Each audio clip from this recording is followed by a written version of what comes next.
कई लोग कहने लगते हैं कि व्रत के करने से क्या लाभ है, कथा सुनने से क्या लाभ है, रामायण पढ़ने से क्या लाभ है, गीता पढ़ने से क्या लाभ है। अरे गीता इतना परम पावन ग्रंथ है, रामायण इतना सुंदर पावन ग्रंथ है कि भटकी हुई विचारधारा वाले लोगों को भी सदमार्ग में जोड़ देती है। अगर आप गीता का अध्ययन करते हैं तो आपके ज्ञान में कंट्रोलिंग रहेगी। और असली ज्ञानी ये होगा जो ज्ञान को कंट्रोल में रखता हो, वैराग को कंट्रोल में रखता हो, और भक्ति के प्रभाव को, समाज का जो आपको आदर मान समाज से मिल रहा, समाज आपके आगे नतमस्तक हो रहा है, तो उसका अर्थ समझ लीजिए ये भक्ति का ही प्रभाव है। तो भगवान श्री कृष्ण ने गीता स्वयं अपने श्रीमुख से श्रवण कराई अर्जुन को। और कब कराई थी, कौन सी तिथि थी भाई, जिस दिन श्री कृष्ण स्वयं अपने मुंह से गीता का ज्ञान अर्जुन को दिया? वो तिथि थी मार्गशीर्ष शुक्ल पक्ष एकादशी, और उस एकादशी का नाम था मोक्षदा एकादशी। मोक्षदा, उसका व्रत करो, उसमें जागरण करो, उसमें गीता का पाठ करो, उसमें गीता का पूजन करो। श्रीमद् भगवद गीता, उसका नाम ही श्रीमद् भगवद गीता, माने श्री भगवान के द्वारा स्वयं बोली गई, वो भगवान के श्रीमुख से। कितना निर्मल ग्रंथ है गीता। इस कारण से गीता की रचना हुई कितने दिन हो गए? 5127वां वर्ष चल रहा है। भगवान श्री कृष्ण ने जब कुरुक्षेत्र में ये परम पावन ज्ञान, जो इसे गीता के रूप में हम लोग जानते हैं, वो आज से 5127 वर्ष हो चुके हैं, तो भगवान ने कुरुक्षेत्र में अर्जुन को ये गीता का ज्ञान दिया था। क्यों दिया था भाई? क्या जरूरत पड़ गई? वहां तो युद्ध का मैदान था, वहां तो धनुष बाण लिए लोग खड़े थे, गदा लिए खड़े थे, तलवार लिए खड़े थे। वहां इस सब की क्या जरूरत थी जरूरत। जब व्यक्ति, जैसे कोई ज्यादा धनवान हो जाए ना, और वो धन के अहंकार में भटकना उसका शुरू हो जाए, कोई बहुत बड़ा व्यापारी हो, व्यापार करते करते करते लंबा चौड़ा व्यापार हो जाए और वो व्यापार में भटकाव की ओर मुड़ जाए, कोई किसी पद पर बैठ जाए, बहुत बड़े पद पर बैठ जाए, तो वो पद में बैठ करके भी वो उसका भटकाव होना शुरू हो जाए।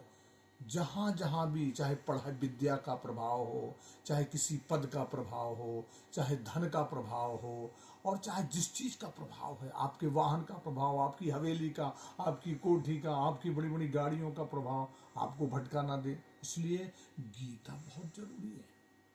लेकिन हम जिस जगह हैं, गीता को धारण करने की आवश्यकता है। तो गीता भगवान ने अर्जुन को इसलिए श्रवण कराई क्योंकि अर्जुन भटक गया।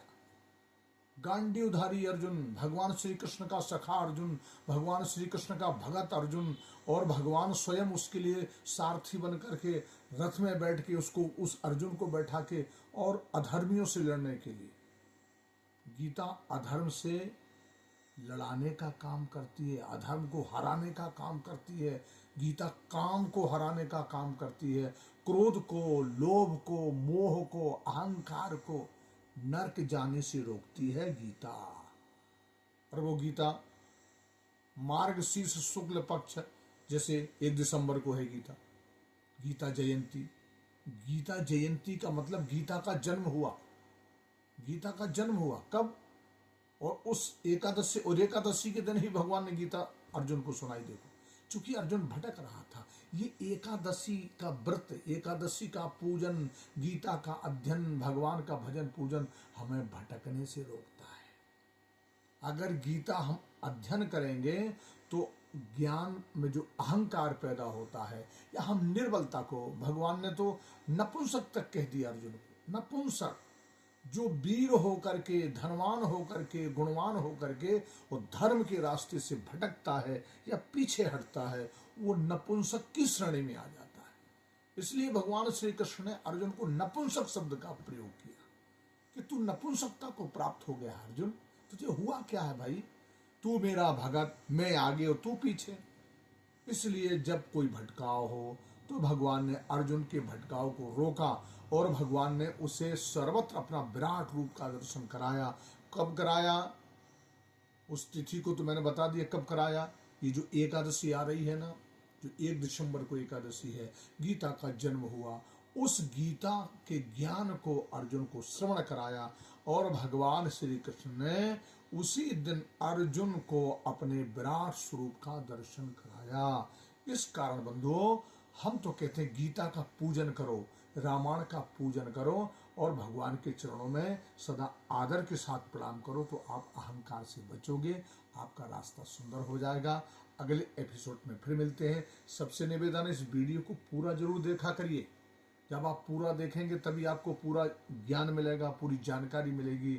ऐसा नहीं कि थोड़ा देखा उसको अलग कर दिया। तो निवेदन करना चाहते हैं वीडियो पूरा देखें, और जो लाइक ना किए हों वो लाइक जरूर कर देवें, और जो सब्सक्राइब ना किए हों वो हमारे चैनल को सब्सक्राइब करें। आपको इसी प्रकार का ज्ञान वर्धन हम कराते रहेंगे। जय श्री कृष्णा, जय सीताराम।